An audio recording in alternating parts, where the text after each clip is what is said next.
Oi, tudo bem? Meu nome é Miriam, essa é a Karen, aquela é a Fábia. Hoje a gente tá aqui no Fulvicast para falar da anemia esferocitose hereditária. Aí a gente vai começar dando início à introdução falando o que é anemia. Daí a Fábia, você pode falar pra gente, Fábia, o que é anemia?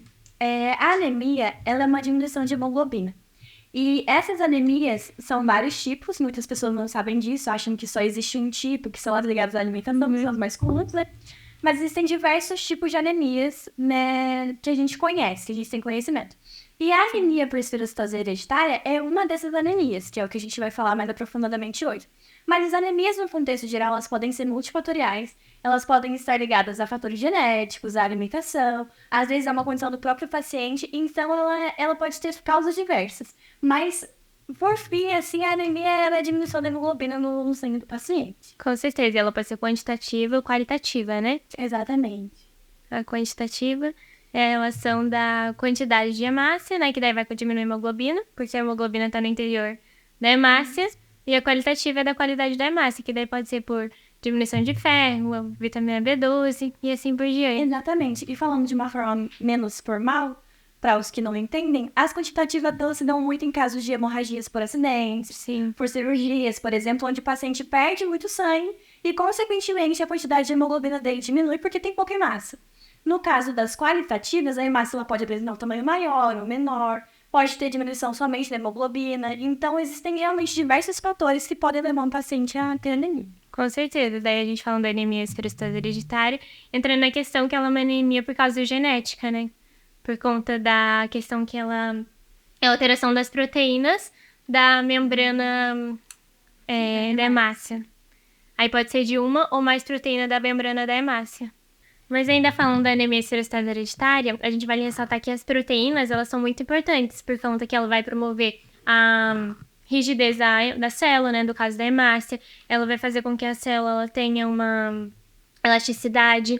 E aí, a perda dessa proteína, ela vai pode gerar diversos fatores, como hemólise. Aí você pode explicar pra gente, Karen, por que isso acontece?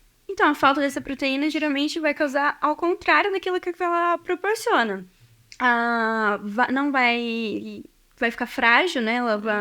Pode causar a hemólise dela. E já essa hemólise vai liberar as hemoglobinas, as globinas no sangue que podem se transformar em bilirrubina, já causando um sintoma que é a icterícia, né? A pele amarelada. Sim, e é muito interessante a gente falar, porque a gente costuma usar termos técnicos, porque é o que a gente está acostumado a falar, ouvir. Mas quando a gente fala de lise, a gente sempre fala de quebra. Então, se a gente está falando de hemólise, significa que essas células sanguíneas, essas hemácias, elas estarão se quebrando. E o que havia no interior delas, que no caso das hemoglobinas, elas saem causando todos esses sintomas que a gente já conhece. Porque é muito comum a gente pensar em anemia e já automaticamente pensar em um paciente amarelado, mais fraco, exatamente. É verdade. E a gente tem que lembrar explicar para as pessoas que não sabem, né? Que a hemoglobina, que é o que causa anemia, a diminuição dessa hemoglobina, ela é formada por 4 globinas. Então, é essa globina liberada na corrente sanguínea, que vai se transformar em bilirrubina, que daí vai dar a coloração amarelada. Na pele do paciente. Sim, e aí continuando falando de sintomas, a gente pode falar um pouquinho dos sintomas, né? Que os pacientes que têm a anemia esferocitose hereditária, eles vão acarretar. Então, aí a gente tem a esplenomegalia, que seria o aumento do baço. Bom, o baço, para quem não sabe, ele é todas as células que vão morrer naturalmente, que a gente se chama de apoptose, elas vão pro baço. Aí a gente fala que o baço é o cemitério das células. Na anemia, com a hemólise de muito dessas células, o baço ele fica muito aumentado e sobrecarregado. E aí pode causar uma esplenomegalia e podendo ter até a retirada desse baço numa situação de uma anemia muito grave. E até com esse baço muito sobrecarregado, pode até ir pro fígado e causando uma Hepatomegalia, que é aumento do baço. Aumento do fígado. E outro sintoma que esse já é muito comum da gente ouvir também, que são a fadiga e a fraqueza. Porque as pessoas não costumam saber, porque a gente fala de hemácia, a gente não faz ideia do que elas fazem. mas as células elas são responsáveis por grande parte da oxigenação dos nossos tecidos. Então, quando a gente tem uma diminuição delas ou uma quebra delas, automaticamente chega menos oxigênio nos tecidos. O que faz com que o paciente fique mais cansado, mais fatigado. Então, as pessoas, elas entendem, elas sabem que uma pessoa anêmica tem tais sintomas, mas elas não sabem o porquê desses pacientes apresentarem esses tais sintomas. Então, a gente consegue ver a icterícia, por conta da bilirrubina. A gente envolve muito de fraqueza e fadiga por conta dessa falta de oxigenação. Os problemas de fígado e baço por conta do acúmulo de células mortas mesmo. Então, dependendo da gravidade da anemia que o paciente apresenta, ele possui muitos sintomas e às vezes a gente tem esses sintomas e vai ignorando, achando que é algo normal. Mas vale ressaltar que aumentos do baço e aumentos do fígado acontecem em anemias hemolíticas, que é no caso da anemia esterocitose hereditária, que é um tipo de anemia hemolítica, mas no caso de quando ela está no estágio mais avançado. Pra quem não sabe, né, a anemia hemolítica é quando a gente tem a hemólise, a lise das células das hemácias, né, as células sanguíneas. E a gente pode falar agora dos exames, né, que auxiliam no diagnóstico dessa anemia. A gente tem o hemograma, que é o clássico, né? Sim, que, padrão.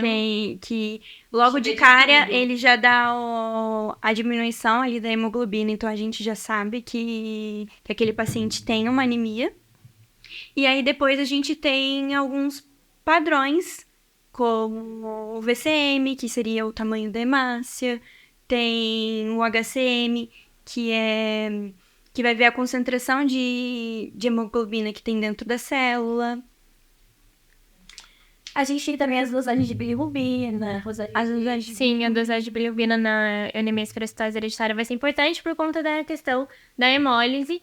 Aí a gente pode falar que o VCM, né, o tamanho da hemácia, o volume corpuscular médio, ele vai estar, normalmente, essas células, elas são menores por conta da perda das proteínas da membrana, da hemácia. A gente também tem um exame complementar de curva de fragilidade osmótica, que é para analisar se a célula está frágil, ou ela está resistente. No caso da anemia esferocitose hereditária, a hemácia ela vai estar frágil. E aí, acho que é isso, né? Sim, na verdade são exames muito simples. Tudo Exame parte do hemograma, né? Tudo parte é, daquela coleta de sangue que todo mundo faz. E aí tá aí a importância dos exames de rotina. Porque muitas pessoas ficam carregando a doença por muito tempo, se sentindo mal, mas sem se tratarem, por falta de um exame muito simples. Porque, como você mesma disse no começo, o simples hemograma, ele já faz a dosagem da hemoglobina, e essa hemoglobina estando reduzida, seja por esferocitose hereditária ou por outros tipos de anemia, já é possível fazer o diagnóstico só com esses dados, só com esses valores. Então, é de fato muito importante a gente ter os exames de rotina sempre em dia para a gente poder identificar essas patologias. Com certeza. E agora, falando de tratamento, a gente pode falar que em cada anemia a gente vai ter um tratamento, né? Por exemplo, a anemia, questão de diminuição do ferro, vai fazer reposição de ferro e tudo mais. E na anemia esferocitose hereditária, vale ressaltar que, primeiro, que os sintomas, eles acontecem no caso mais avançado da doença. Então, pode ser uma doença sintomática, né? Sem sintomas. E aí, pode ser que o paciente só vá descobrir quando ela estiver muito avançada. E aí, os sintomas que a gente já comentou Já estão bem agudizados. já estão meio agudizados. Aí entra o tratamento. Que daí a gente pode falar que pode ter retirada do baço, só que daí em casos mais extremos. Mas um principal tratamento é ácido fólico, né? Suplemento de ácido fólico. Também é apenas uma suplementação. Sim. E é como você mesma disse, a questão da retirada do baço são em casos tão graves que o baço está de fato extremamente sobrecarregado. Porque a retirada de um órgão ela nunca é feita à toa. Então, uma anemia, para ela chegar nesse nível, o paciente foi carregando os sintomas por muito tempo. Então, com esse diagnóstico precoce, esse tratamento bonitinho com ácido fólico, acompanhando a progressão ou a regressão, né, da doença, o paciente ele consegue se tratar sem ter maiores problemas no futuro. E como a gente disse no começo, é uma doença hereditária. Então, é interessante saber se o pai tem, se a mãe tem, se os avós tiveram, para que o diagnóstico seja mais fácil, porque a gente sabendo que é uma doença hereditária, se eu sei que meu pai ou minha mãe tem, a possibilidade de eu ter é muito maior. Porque uma pessoa que não sabe de um familiar anterior, exatamente. Então, a gente consegue fazer aí esse diagnóstico precoce da doença.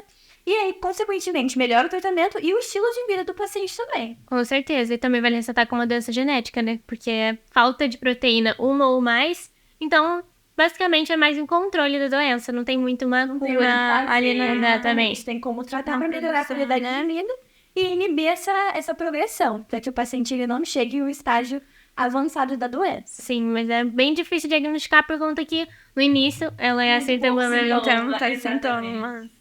Mas, se conhecendo os sintomas e conhecendo também o nosso histórico familiar, é muito possível a gente fazer esse diagnóstico o mais cedo possível para que a gente consiga tratar essa doença com a maior eficácia e evitar que o paciente tenha o seu estilo de vida prejudicado ou até mesmo para que chegue em casos mais graves, onde precisa até de retirada de órgão como tratamento, não é mesmo? Eu espero que a gente tenha contribuído com vocês, trazendo conhecimento sobre a anemia histerecose hereditária, uma anemia pouco conhecida.